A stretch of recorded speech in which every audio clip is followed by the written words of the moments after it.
Helium is often overlooked by investors, but it's a critical industrial gas with growing demand across everything from semiconductor manufacturing to medical imaging and even aerospace. So, could one of the market's most overlooked helium companies also be one of its most undervalued? I am Ricky Lee, and I'm joined today on the Capital Compass by Big Sky Industrial, formerly US Energy Corp, following its recent corporate rebrand as the company sharpens its focus on industrial gases, particularly helium. Backed by a growing resource base, a strong balance sheet, and a long-term helium offtake agreement with an investment-grade customer, Big Sky is positioning itself as a differentiated player in a market where reliable North American helium supply is becoming increasingly important. Joining me today to discuss the company's strategy, financial strength, and why management believes the market may be undervaluing the story is Ryan Smith, President and CEO of Big Sky Industrial. Ryan, it's great to have you back with us. Hey, thanks, Ricky. Great to be with you. It's an exciting time for the company, so I appreciate the chance to walk through the audience through the story. And I appreciate you taking the time to take us through it. So let's start with the rebrand. The company recently transitioned from US Energy Corp to Big Sky Industrial. What does that change represent, and why is now the right time to reposition the business around industrial gases and helium? Yeah, I mean, the name change really reflects who we've become as a company over the last few months. Big Sky, and formerly known as US Energy, was a legacy oil and gas producer for a very long time, multiple decades. And over the last 2 years, we've built something fundamentally different, which is an integrated industrial gas and carbon management platform that is anchored by our Big Sky Carbon Hub in the state of Montana. Helium is a federally designated critical mineral, and demand keeps climbing across semiconductors, aerospace, military defense, and healthcare, and all the really big industries that are projected to grow exponentially going forward. And the reason now is the right moment for all of this is really simple. That we're at a point in our project where it's not really aspirational anymore. We've reached a final investment decision and made great progress on the last phase of our necessary infrastructure. We've fully funded this phase of our development, and we've locked in a long-term customer. So Big Sky Industrial is a name that finally matches the business that we've built, and just as importantly, a platform that we can scale for years to come. And Ryan, one of the themes highlighted is that Big Sky may be undervalued relative to its position in the helium sector. What do you think investors are missing about the company today? I do think we're undervalued. I think the market is still looking at us through an old lens, which is the legacy oil and gas multiple, when the business underneath it has really changed completely. What I don't think is fully appreciated is that we have 3 independent, durable revenue streams sitting on a single integrated asset. Like, first, we have helium, which is very topical right now in the global markets. It's a critical mineral, long-term take-or-pay contract already behind it. Secondly, we have our carbon management business, the Section 45Q tax credits, which is a bipartisan federal incentive that is written into law for permanently sequestering CO2. And then third, still oil. We put that same captured CO2 to work, recovering increased oil from a nearby legacy oil field that we own 100% of outright. And what I also think gets very much overlooked is everything I've described is really just phase one. We've assembled an extremely large platform in Montana with a resource life of more than 50 plus years. So this first phase is really just the first increment of a much bigger asset base. And most of that upside simply isn't showing up in the stock yet. So, our job, my job here, is straightforward to continue executing our project and let all of these catalysts speak for themselves. You've also reported strong financial results and recently secured a 5-year helium offtake agreement with an investment-grade customer. How do those milestones strengthen the business and reduce risk as you continue to grow?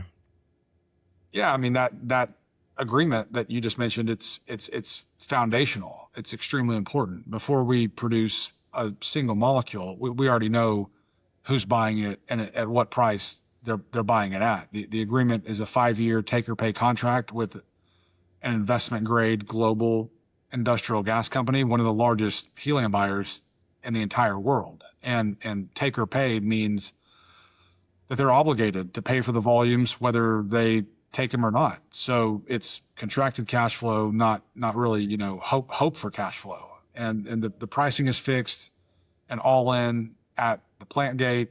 It escalates annually with inflation, and the customer carries the downstream transportation and purification costs. It's also, in my opinion, a very strong third-party validation of everything that we're doing. A highly, highly sophisticated global buyer did real diligence and committed to buying all of the volumes from phase 1 of our project, which is also still leaves meaningful future volumes uncontracted for us to sell into what I believe is universally forecasted into a very tight market.